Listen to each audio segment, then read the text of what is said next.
Poniamoci in una vista dall'alto e accertiamoci che la telecamera sia impostata su proiezione parallela.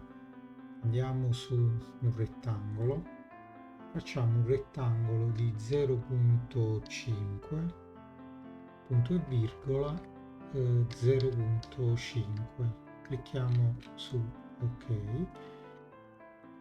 e con lo spingi e tira facciamo un'estrusione verso l'alto di 0.15. Ci mettiamo in una vista dall'alto e con il plugin Zorro facciamo un taglio così su tutti gli spigoli. Non è importantissimo essere precisi, però se ci riusciamo è meglio. Quindi ci mettiamo lateralmente e facciamo un altro taglio in questo verso, un altro taglio in questo verso, e quindi abbiamo dei tagli su tutti i lati. Con un triplo clic creiamo un gruppo, tasto destro, crea gruppo, con il plugin SubD applichiamo il SubD con una suddivisione, ottenendo questo risultato. Ci poniamo in una vista dall'alto, selezioniamo questo elemento e con il tasto copia facciamo un paio di copie, diciamo in questo modo. Ora creiamo un plane più o meno di questa dimensione, prendiamo questi elementi, li copiamo lateralmente e con il comando ruota, appoggiandoci su questa faccia, facciamo una rotazione di 90 gradi e dall'alto spostiamo questi elementi, diciamo in questa posizione, e lateralmente li solleviamo in quest'altro modo.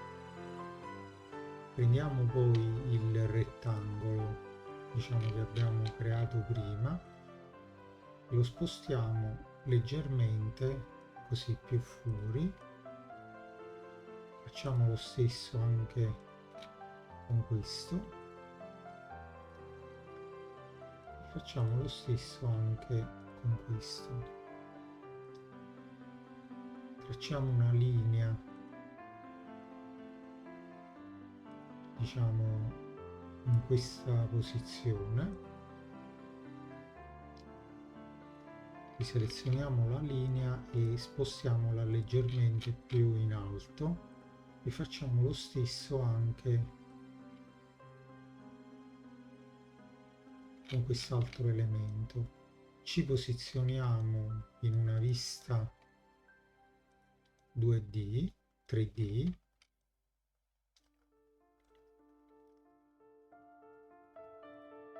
e solleviamo queste parti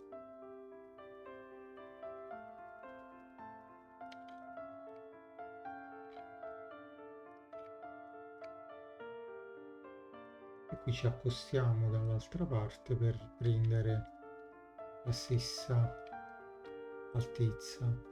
Se qui nella parte inferiore si è creato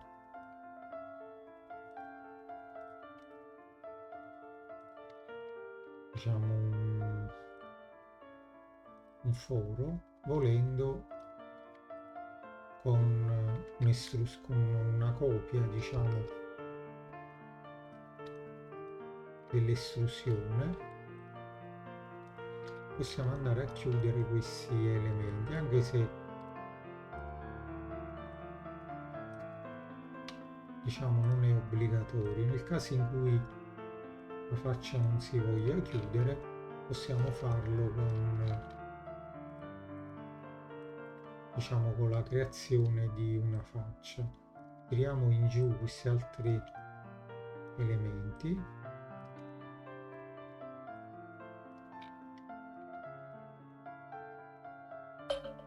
e solleviamo leggermente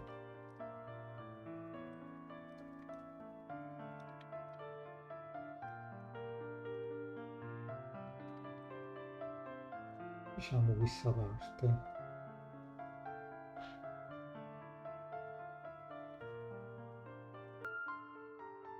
A questo punto con il plugin Frido Corner selezioniamo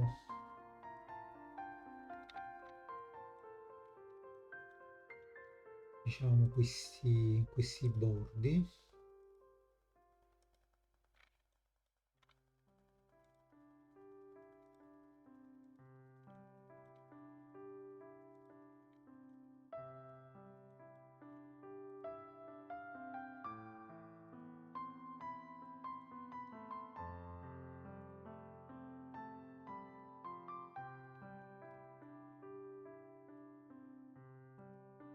confermiamo, creiamo una smussatura.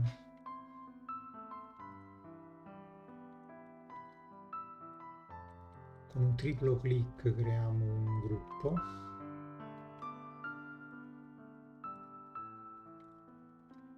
Tracciamo un rettangolo in questa posizione, lo allunghiamo così di una certa quantità, andiamo su questo comando, quindi sull'offset, e poi spingiamo all'interno questa parte.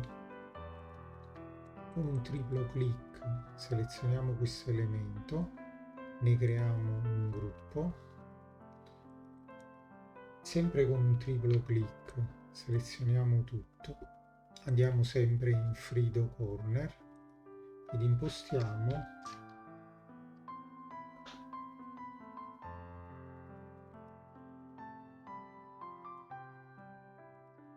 uno smusso di 0.01 su tutte le facce. Usciamo fuori e con il comando scala scaliamolo leggermente verso l'interno, posizioniamoci in una vista frontale e con il comando specchio spostiamo prima l'asse di specchiatura al centro e con CTRL facciamo una copia della specchiatura, ci poniamo lateralmente e con sposta ci posizioniamo in questa posizione.